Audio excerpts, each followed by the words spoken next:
वंताराचे CEO Vihaan Karni यांनी आज एक मोठं स्टेटमेंट केलं की लवकरच महादेवी हत्तीणीला कोल्हापूरला आणू। नांदणीच्या मठामध्येच महादेवी हत्तीणीसाठी आपण वंताराचं एक केंद्र उभारणार असल्याचं त्यांनी स्पष्ट केलेलं आहे। त्यामुळे लवकरच महादेवी उर्फ माधुरी ही जी हत्तीण आहे ती आता कोल्हापूरला परत येणार आहे असं दिसतंय। पण त्यासाठीच्या ज्या कायदेशीर बाबी आहे त्यासाठी थोडा वेळ लागेल। पण या सगळ्यात सकारात्मक बाब ही आहे की कोल्हापूरकरांचा जो लढा सुरू होता त्या लढ्याला एक मोठं यश मिळालेलं आहे। आज दिवसभरामध्ये नेमकं काय घडलेलं आहे त्याविषयी आपण सविस्तर बोलूयात। नमस्कार, मी अमोल किन्होळकर, आपण पाहत आहात महाराष्ट्र टाइम्स ऑनलाइन। तर माधुरी हत्तीणीच्या संदर्भामध्ये वंतारानं एक प्रसिद्धी पत्रक काढलेलं आहे आणि त्यातून सध्या चालू असलेल्या आंदोलनासंदर्भात आणि माधुरीला परत कोल्हापूरला आणण्यासंदर्भात काही बाबी त्यांनी स्पष्ट केलेल्या आहेत। वंताराचे सीईओ विहान कर्णी आणि मठाचे भट्टाचार्य यांच्यामध्ये आज पुन्हा एकदा बैठक झाली आणि या बैठकीनंतर त्यांनी एकत्रित पत्रकार परिषद घेऊन सांगितलं की आम्ही माधुरी हत्तीणीला परत आणायला तयार आहोत। त्यामुळे कोल्हापूरकरांची जी माधुरी आहे ती पुन्हा परत येणार आहे। वंताराने या संदर्भात एक प्रसिद्धी पत्रक काढलेलं आहे। ते पत्रक मी तुम्हाला वाचून दाखवतो, त्यामध्ये नेमकं काय काय। तर माधुरीच्या देखभाल आणि शुश्रूषेविषयी वंताराचं हे अधिकृत निवेदन आहे। नांदणी गावातील जैन मठ आणि कोल्हापूरकरांच्या माधुरीचे अत्यंतिक धार्मिक आणि सांस्कृतिक महत्त्व आहे याची पूर्ण जाणीव ही वंताराला आहे। गेल्या अनेक दशकांपासून ती आध्यात्मिक आणि सामाजिक जीवनाचा भाग राहिलेली आहे।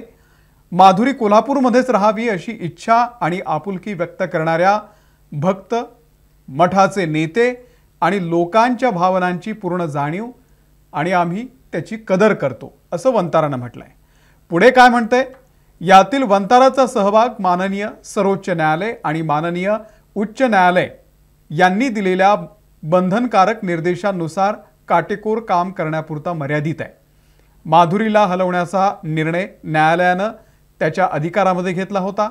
स्वतंत्रपणे चालवलेलं एक बचाव आणि पुनर्वसन केंद्र म्हणून त्यामध्ये वंताराची भूमिका केवळ माधुरीची देखभाल करणं, तिला पशुवैद्यकीय सहाय्य पुरवणं आणि तिच्या निवासाची व्यवस्था करणं अशी होती।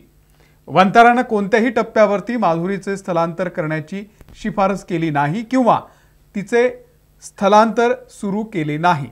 धार्मिक प्रथा किंवा भावनांमध्ये हस्तक्षेप करण्याचा आमचा कोणताही हेतू नाही असं वंतारांनी आज स्पष्ट केलेलं आहे।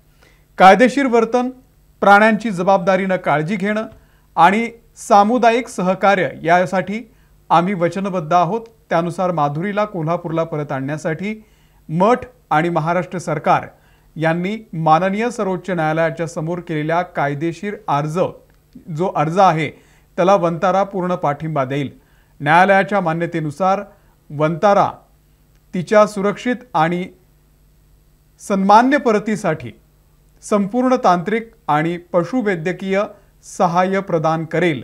तर हा एक फार महत्त्वाचा मुद्दा आहे की राज्य सरकार आणि त्यासोबत मठ जी पुनर्विचार याचिका दाखल करणार आहे त्या पुनर्विचार याचिकेला आपला पाठिंबा असेल। आपण त्याच्या विरोधात कोर्टामध्ये लढणार नाही अशाच पद्धतीची जी एक भावना आहे ती सुद्धा वंताराकडून या ठिकाणी देण्यात आलेली आहे। त्यामुळे वंताराचा रोल हा फक्त कोर्टानं जो आदेश दिलेला आहे त्याची अंमलबजावणी करण्यापुरताच आमचा रोल आहे असं आज वंताराकडून सांगण्यात आलंय। पुढे यामध्ये काय काय ते आपण पाहूयात। त्याशिवाय मठ आणि राज्य सरकारशी समन्वय साधून कोल्हापूर नजीकच्या नांदणी परिसरामध्ये वंतारा माधुरीसाठी दूरस्थ पुनर्वसन केंद्र सुरू करण्याचा प्रस्ताव वंतारानं मांडलेला आहे। म्हणजे जो मठ आहे नांदणीचा मठ, त्या मठामध्येच एक आपलं केंद्र उभारू आणि तिथे आपण माधुरी या हत्तीणीची काळजी घेऊ असा सुद्धा प्रस्ताव त्यांनी मांडलेला आहे।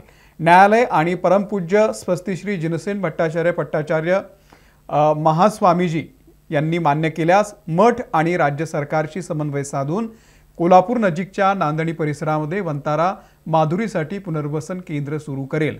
म्हणजे सरकारनं जर मान्यता दिली, जर मठानं मान्यता दिली, तिथल्या भट्टाचार्यांनी मान्यता दिली तर आपण या ठिकाणी एक पुनर्वसन केंद्र सुरू करू असं वंतारानं म्हटलेलं आहे। उच्चाधिकार समितीच्या तज्ज्ञांशी सल्लामसलत करून ही सुविधा विकसित केली जाईल।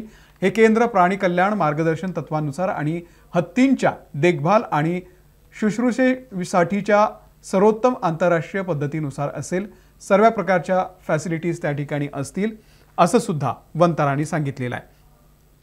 तर हे जे केंद्र असेल त्यामध्ये सोयी सुविधा निर्माण करण्यासंदर्भात सुद्धा त्यांनी पूर्ण एक पॉइंट लिहून दिलेला आहे की सांधे आणि स्नायूंवरती उपचार करण्यासाठी हायड्रोथेरपी तलाव आपण त्या ठिकाणी उभारू। पोहणं आणि नैसर्गिक हालचालींसाठी एक वेगळं तळ सुद्धा त्या ठिकाणी उभारू। शारीरिक पुनर्वसनासाठी लेझर थेरपी आणि उपचार कक्ष सुद्धा आपण त्या ठिकाणी उभारणार असल्याचं वंतारानं सांगितलं। विश्रांती आणि संरक्षणासाठी रात्री निवास त्या ठिकाणी आपण उभारू। साखळ्याशिवाय मोकळेपणाने हालचाली करण्यासाठी हिरवीगार मोकळी जागा, पर्यावरणाचं संवर्धन करण्यासाठी आणि माधुरीच्या नैसर्गिक विधींसाठी वाळूने भरलेला हौद सुद्धा आपण त्या ठिकाणी उभारणार आहोत। सतत वैद्यकीय सेवा पुरवण्यासाठी पूर्णपणे सुसज्ज ऑन स्पॉट ऑन साइट पशुवैद्यकीय दवाखाना, माधुरीला सुरक्षित आणि आरामदायी विश्रांती घेता यावी यासाठी रबराइज फ्लोरिंग प्लॅटफॉर्म आणि त्यासोबतच पाय कुजल्याचे दुखणे बरे होण्यास, संधिवाताचा त्रास कमी होण्यास आणि सांध्यांवरील ताण कमी होण्यासाठी मदत व्हावी यासाठी आडवे होऊन झोपण्यासाठी खास काळजी घेऊन तयार केलेले मऊ वाळूचे ढिगारे हे सुद्धा आपण तिथे उभारू असं वंताराचं म्हणणं आहे। मठाचे परमपूज्य भट्टारक महास्वामीजी आणि महाराष्ट्र शासन यांच्याशी चर्चा करून या सुविधेसाठी जागा निश्चित केली जाईल। न्यायालयाकडून आवश्यक सूचना मिळताच वंताराच्या तज्ज्ञांचं जे पथक आहे ते या ठिकाणी येऊन या सगळ्या सुविधा पुरवणार असल्याचं त्या ठिकाणी वंतारानं आज प्रसिद्ध केलेलं हे प्रसिद्धी पत्रक आहे। आज पत्रकार परिषद सुद्धा घेतली आणि हेच सांगितलं की आमच्या बाजूने काही प्रॉब्लेम नाही आहे, आम्ही फक्त कोर्टाचा निर्णय मान्य केलेला आहे आणि आता माधुरीला परत आणण्यासाठी कोल्हापूरकरांच्या धार्मिक भावना ज्या आहेत त्या बघता माधुरीला कोल्हापूरला परत आणण्यासाठी स्वतः अनंत अंबानी यांनीच विमान कराणी जे आहेत वंताराचे CEO त्यांना कोल्हापूरमध्ये पाठवलं आणि हे आश्वस्त करण्यासाठी पाठवलं की तुमची माधुरी तुम्हाला परत मिळेल, ती परत येईल, फक्त ज्या कायदेशीर बाबी आहेत त्या पूर्ण झाल्यानंतर माधुरीसाठी आपण स्वतंत्र एक नांदणी मठाच्या परिसरामध्येच वेगळं केंद्र उभारू आणि त्या ठिकाणी सगळ्या प्रकारची सुविधा माधुरीला देण्यात येईल हे सुद्धा त्यांनी आश्वस्त केलेलं आहे। त्यामुळे कोल्हापूरकरांचा जो एक लढा सुरू होता त्या लढ्याच्या समोर आता अंबानींनी सुद्धा गुडघे टेकलेले आहेत असं म्हणायला हरकत नाही, कारण एक वेगळ्या पद्धतीचं आंदोलन कोल्हापूरकरांनी सुरू केलं होतं। जिओ असेल, रिलायन्स असेल, सगळ्यांना बॅन केलेलं होतं। एक मोठी स्वाक्षरी मोहीम, पदयात्रा, त्यासोबतच काय काय नाही केलं सगळं केलं आणि त्याच लढ्याला अखेर आज मोठं यश मिळालेलं आहे। वंतारा त्यांनी स्पष्ट केलंय की माधुरीला आम्ही परत कोल्हापूरला देणार। तुम्हाला याबद्दल नेमकं काय वाटतंय तुमच्या कमेंट खाली नक्की लिहा, तुमच्या भावना व्यक्त करा। या व्हिडिओमध्ये इथेच थांबतोय। नमस्कार।